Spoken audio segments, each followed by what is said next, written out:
Bum bum bum bum bum bum bum bum bum bum bum bum. The Peter Dislike Show. Bum bum bum bum bum bum bum. Please continue to pray for me by singing along, gesturing at your screen, and hitting one of the prayer buttons. Either one is fine with me. Let's sing it again. I'm having a lot of turbulence in my life, and I definitely could use some prayers. Bum, bum, bum, bum, bum, bum, bum, bum, bum, bum, bum, bum. The Peter Dislike Show. Bum, bum, bum, bum, bum, bum, bum. All right, it is May 29, 2025, and I come up to my anniversary in 2 weeks. Um, but this past the first half of the year has been really turbulent for me because of my return to the dating scene. It's a mixed blessing. You got to remember why I returned to the dating scene. Last summer, when we had hot weather and I got a really bad case of COVID-19, I was lost and confused.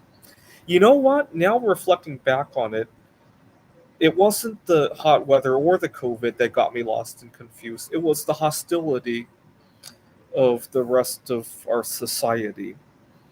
We live in a very hostile world. Every day I go out in public, I run into somebody who's hostile to me. And not necessarily because of anything constructive, they're just hostile because I often wonder. I'm here at a public library. There's no telling if the person I sit next to has just learned 2 hours ago that just they have cancer. Right? I very likely run into somebody just like that in my everyday life. Right? There's no telling if somebody here just lost a family member. There's no telling if somebody here just went through a divorce. They could have literally just driven from the courthouse to here. Right? Now, how can anybody in their right mind go up to anybody who might be going through any of that and just be hostile to them? Right? So, for example, the other day I went to a board game store, and I didn't realize that they don't allow eating at their tables. There was a sign saying no alcohol, actually, so it didn't seem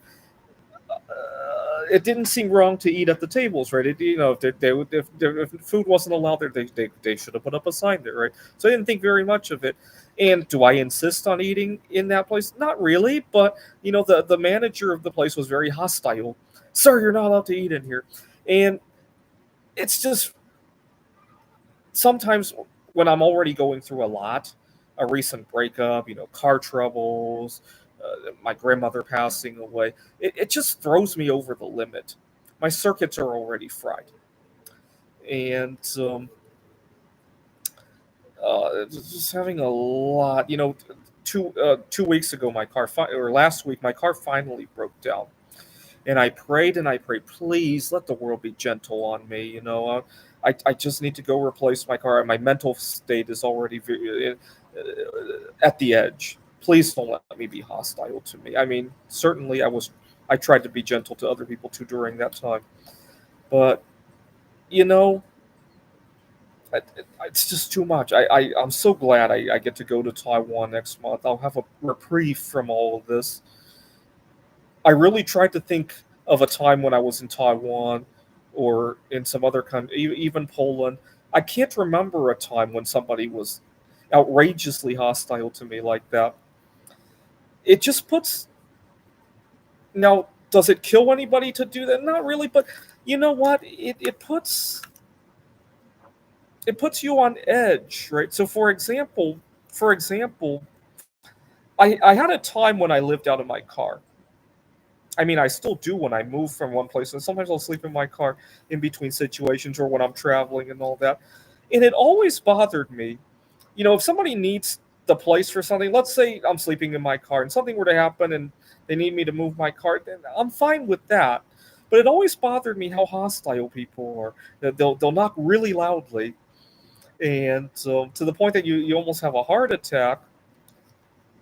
I actually used that to my advantage one time, or I tried to at least. It didn't turn out.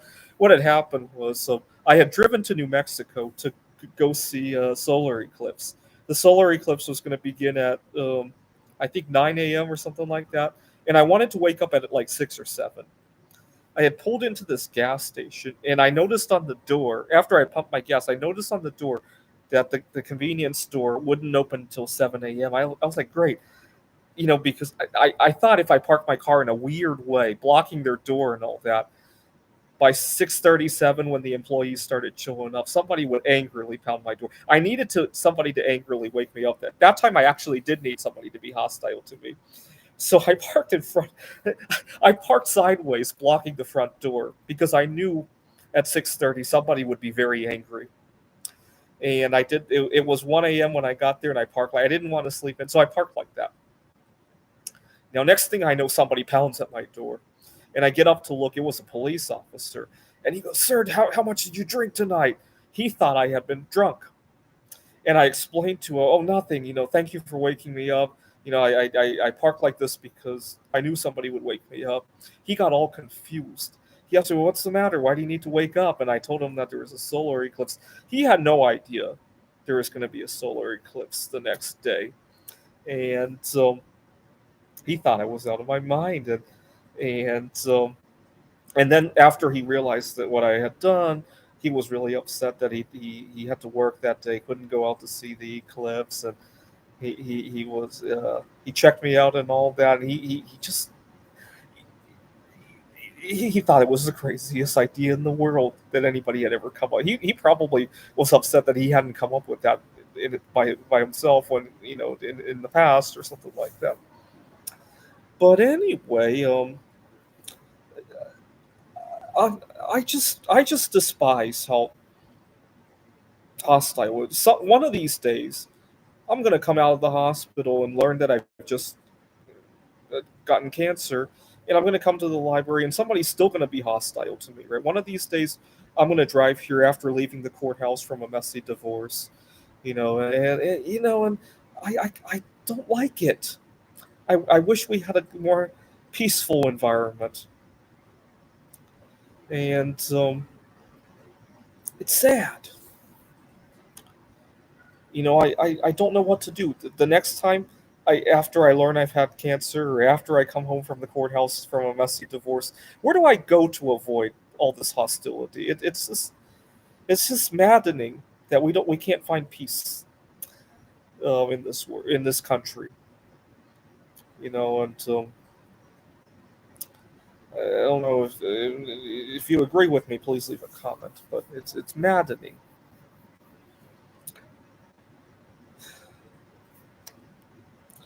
Anyway, at least I get to go to Taiwan for a little bit and get away from all of this. A little bit of a life hack. When you go out in public, you do not know if the person you're sitting next to at the library, at the restaurant, at an airport, at especially at the airport, because people tend to travel for aside from going on vacation, a lot of travel is not pleasant, right? You're going to a work-related event. You're attending a funeral. Your family member is sick. You're on your way to visit somebody in the hospital.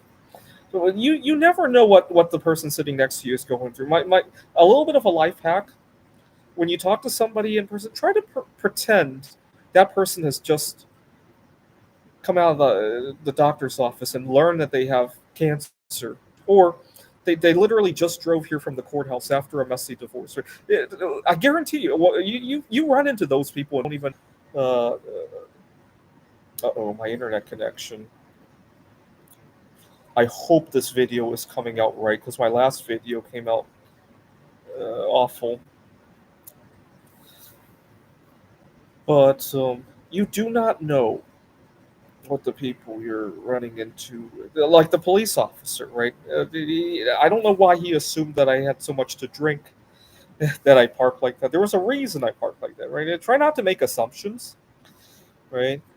Yeah, I noticed you're parked a little bit off. What's going on? That would have been a better way to open up, right?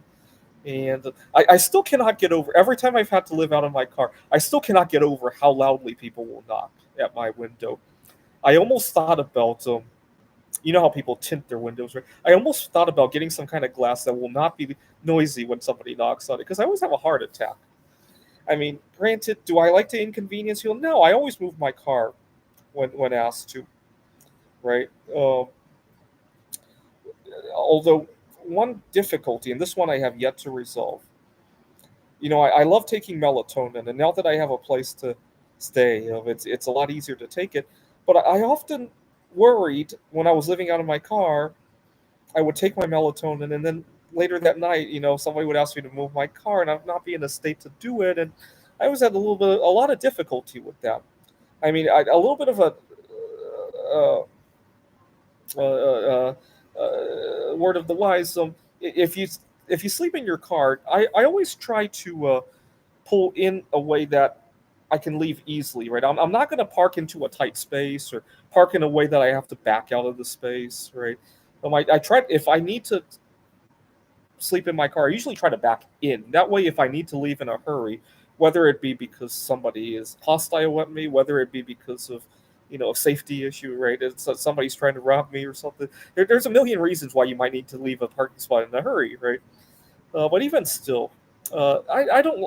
I bet I would have a much better time living out of my car in Taiwan, right? As tight as it is in Taiwan, right? And most people don't drive there. I probably have a better time living in my car there, just because people are less hostile to each other. Like, even I lived in my car for 7 years on and off, and when you live out of your car, you run into other people who live out of their cars as well. I never had good luck befriending any of these people. People are just so hostile. They get very they get very defensive about their way of life, and they feel you're intruding on them if you also live in your car. I've never had a long term friendship with my fellow neighbors who lived in their cars. Oh, it's just so hostile to each other, right? You would think in an ideal world, I think it would be better if we work together, right? After all, we could watch out for each other. Where are you running into these hostilities? Let's try to avoid that.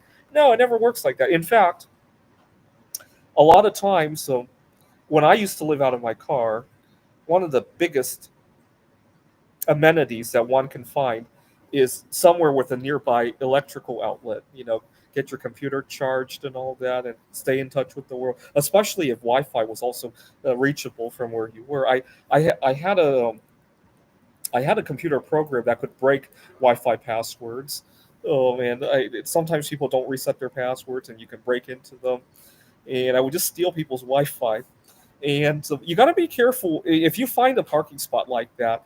You often have to be careful not to let your fellow neighbors knew about it, your fellow car dweller neighbors knew about it, because a lot of people who knew about it would not behave very well at the place. You might behave well, right? You might be able to find a spot like that and use it for years without causing trouble. But then you let one of your neighbors know, and they abuse it. They leave trash everywhere. They make too much noise. They idle their engines, and make a lot of noise. And before you know it, somebody's gonna fix up that spot, right? And so it's just, I mean, why can't we work together? It's just really frustrating. I would love to share all my hacks for living out of my car, but I know my fellow neighbors are going to burn the place down if I do. Right? A lot of times it was like that, right? And it's just unfortunate, unfortunate, unfortunate. This is the Peter Dislike Show. Bum bum bum bum bum bum bum bum bum bum bum. The Peter Dislike Show. Bum bum bum bum bum bum bum. Bum bum bum bum. The Peter Dislike Show. Bum bum bum bum bum bum bum. Bum bum bum bum bum bum bum bum bum. The Peter Dislike Show. Bum bum bum bum bum bum bum.